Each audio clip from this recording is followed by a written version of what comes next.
Hanggang alas 6 ng gabi. Oh yeah! Sa 90.7 Love Radio. Love Trip. Kasama ang inyong mo'y delisyosang ka-love team. Mara Tony! Mara Tony!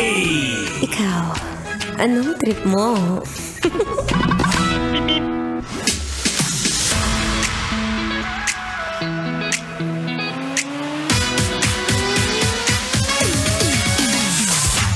Shout out!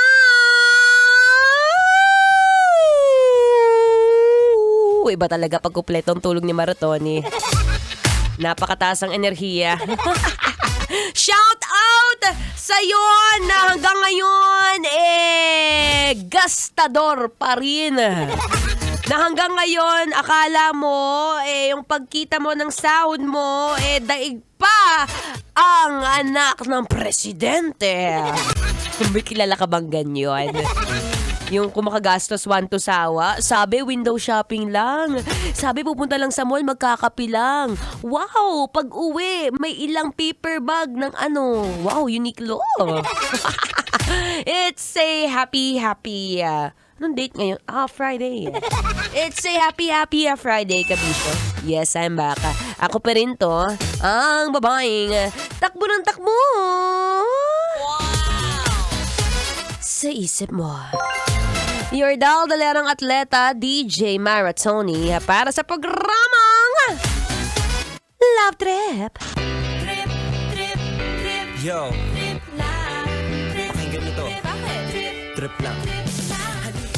What is money? Money is paper only. Ayan, yan yung mga madalas na iniisip ng iba na kapag ka gumagastos, para bang wala nang bukas. Sana all no, unlimited yung pera. Sabi ko nga, napatanong nga ako, bakit ganun? Hindi na lang gumawa yung gobyerno ng mag-print out ng maraming pera. Pero hindi pala talaga siya ganun nagtatrabaho, hindi siya ganun mag-work, B. So, kailangan may value din yung pera. So, kung alam mo na medyo gastador ka, saktong-sakto, isasabihin ako sa'yo. Anyway, ako po inyong makakasama, makakadaldalan, magmula 3 to 6 p.m. yan sa programang Love Trip. At sa mga hindi nakakaalam, ito po yung programa kung saan usapang kalusugan at kasarapan ang inyong matatama. Wow! Oo, sa totoo yan, no? Alam mo, share ko lang. Since meron pa naman akong 2 minutes. Share ko lang, lumipat na po ako ng place na malapit dito sa may MBC. At na-realize ko, grabe ako mag-hoard ng gamit. Oo, yung pag-hoard ko, yung alam kong pagbagong sahod ako, as a gastador Yung pagkasbagong sahod ako, punta lang ako ng online app o kaya pupunta akong MOA. Tapos pagpunta akong MOA, bibili ako ng mga bagay na hindi ko naman kailangan pero ang cute. May alam ka bang gano'n? May kilala ka bang gano'n? Wala lang.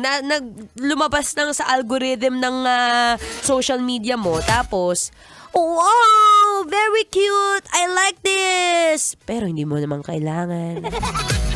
So yun nga, lumipat na ako nun. Tapos na-realize ko, napaka-hoarder ko pala. Bumibili ako ng mga bagay na wala namang kwenta. Oo, isang beses bumili ako ng kulay pink na lace. Sabi ko, ano ko tong lace na to? Yung nilalagay sa cellphone. Hindi naman nauso. Sabi ko, may design ng parang runner. Pwede na yan! Pero ang hirap magligpit, B. So, nung lumipat ako, na-realize ko, apakahirap magligpit. Oo, yung mga bagay na noon, mabilis din kasi ako magsawa. So, yung mga bagay na ginamit ko noong nandun ako sa may BGC area, sabi ko, teka lang, dadalhin ko pa ba to sa bagong kong unit o tatapon ko na? 'Di ba? Aksayado! So, yun, in the end, tinapon ko na lang din. Which is mali. Oo, sayang ang pera, sayang ang effort, kaya ikaw, kung medyo may mga binibili ka na feeling mo, hindi naman importante, sige, wag mo na ituloy yarn.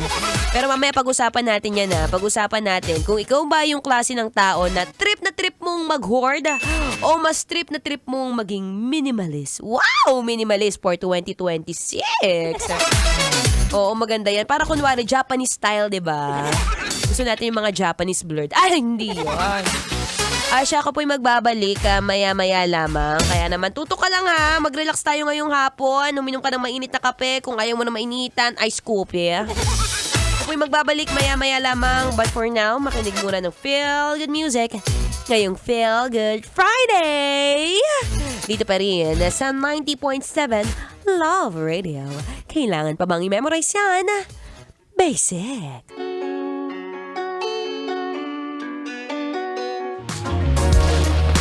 Vision